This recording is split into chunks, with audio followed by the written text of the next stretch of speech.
Welcome back to FedBiz 5, the podcast where we talk about how to win more federal work without burning your team out in the process. I'm your host, Sam Fields.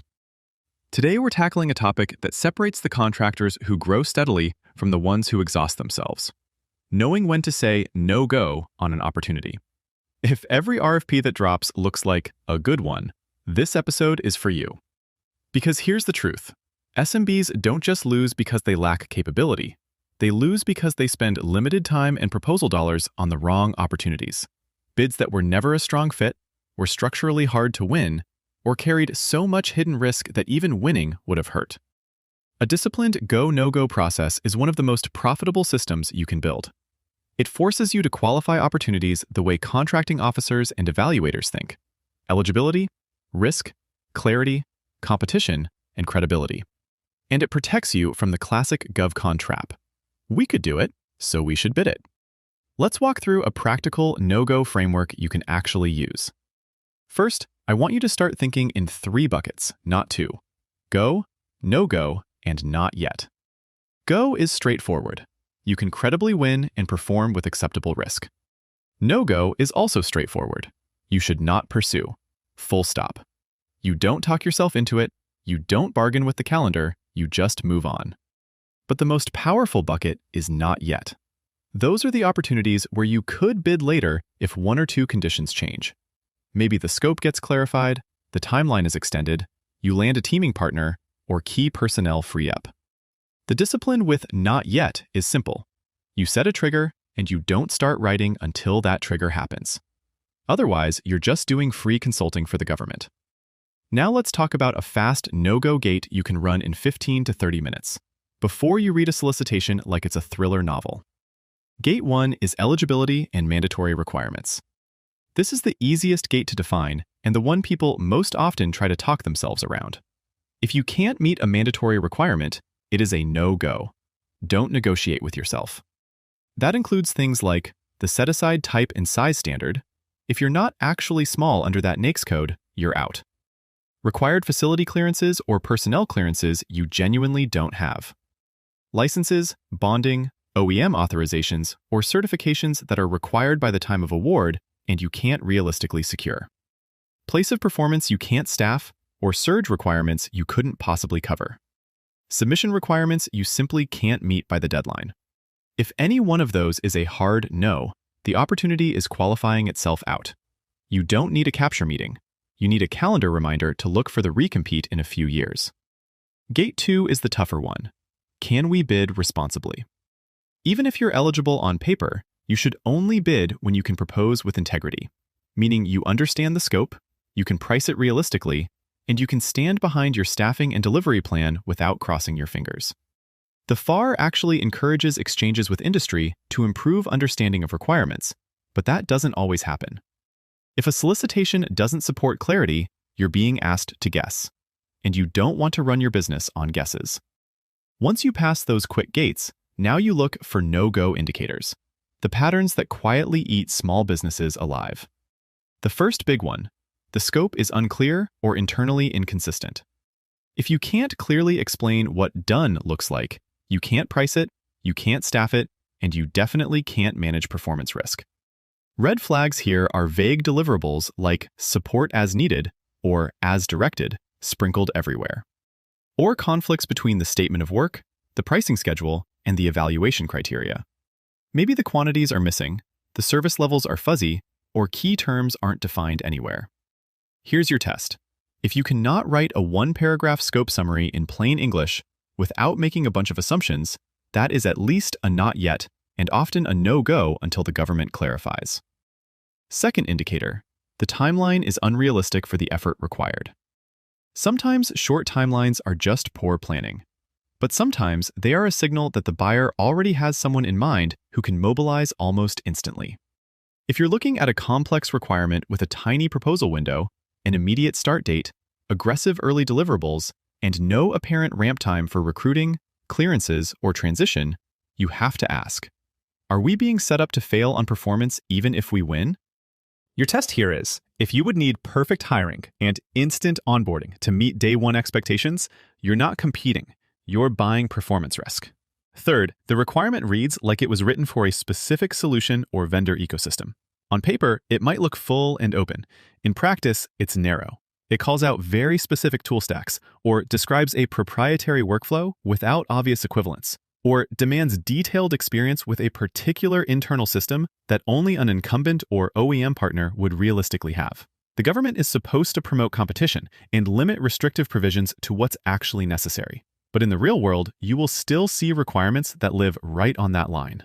Your test. If the only way to be compliant is to already be inside that ecosystem, and you're not, your win probability is tiny.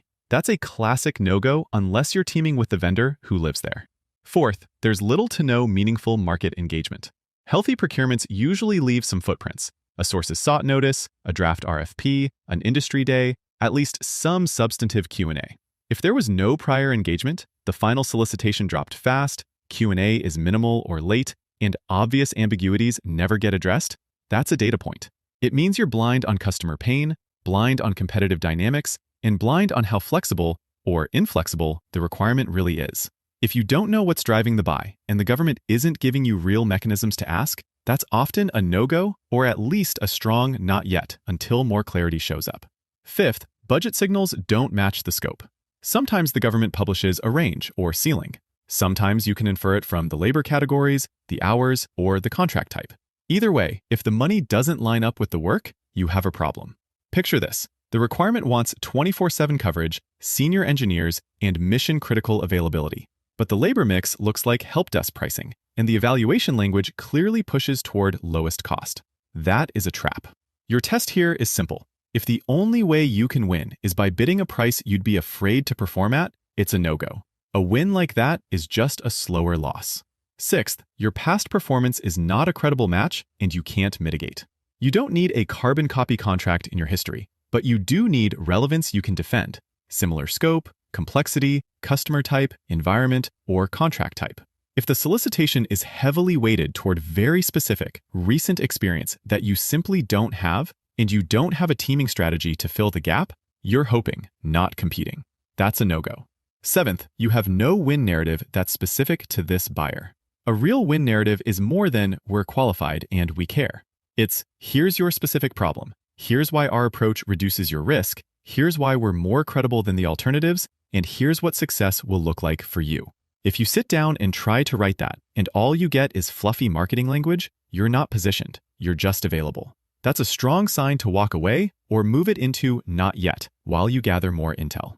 Eighth, the proposal lift is disproportionate to the payoff and probability. Some opportunities come with multiple long volumes, complex pricing spreadsheets, extensive management plans, and lots of past performance packaging. None of that is bad if the potential value and your win probability justify the effort. But if it's a heavy, high-friction proposal for modest revenue, a soft ceiling, or a space where you're already far behind the top competitors, you're tying up your best people on a low ROI bet. Ask yourself, if we account for the cost of the proposal in time and dollars and multiply the profit by a realistic win probability, does this still make sense? If not, no go. Ninth, the competitive dynamics are stacked and you have no angle. This isn't fear of competition, it's acknowledging reality. If you see strong incumbency signals, language about continuity and stability, past awards in the same space going to the same 2 or 3 vendors, and a procurement structure that strongly favors a large prime footprint, then unless you have a teaming path or a very clear displacement strategy, you're basically donating BD hours. And finally, number 10, you can't support performance without overextending operations. A bad win is worse than a clean loss. If you would have to hire too fast, stretch your management capacity beyond its limits, choke your cash flow, or take on operational complexity you're really not ready for, hit pause. Your reputation and your past performance record are long-term assets. Don't put them at risk for a short-term revenue spike. Now, some opportunities aren't no-go, they're not yet. Maybe you're waiting for an amendment to clarify the scope. Maybe you need the timeline to extend so you can build a proper team. Maybe you're close to landing a partner that closes your past performance gap, or you're one OEM letter away from compliance. In those cases, set explicit triggers. If they issue a revised SOW that fixes X, or if we sign the teaming agreement by this date, or if Q&A answers these 3 questions. Until that happens, don't let your team start drafting. So where does technology come in? Most no-go decisions depend on decent market research. Who's buying, who's competing, how the requirement has evolved, and whether it truly fits your capabilities and strategy. That's where FedBiz 365 can help. It's an AI-driven market intelligence platform that takes your government profile, your NAICS codes, your past performance, your target agencies, and helps you match it to real opportunities. Instead of digging through endless misaligned notices, you're reviewing a tighter list of bids that actually make sense for you. If you want to waste fewer bid cycles, tighten your pipeline, and make no-go decisions faster and with more confidence, it might be time to get some help. FedBiz Access has been helping small and mid-sized businesses navigate the government marketplace for over 25 years. If you'd like a complimentary FedBiz 365 review and demo, call a FedBiz specialist at 844-6288-914. We'll walk through how your company is positioned today and where your best fit opportunities are showing up right now. Thanks for joining me on this episode of FedBiz 5. Remember, sometimes the most profitable decision you can make is the bid you don't chase. Until next time, stay focused, stay selective, and keep winning in government contracting.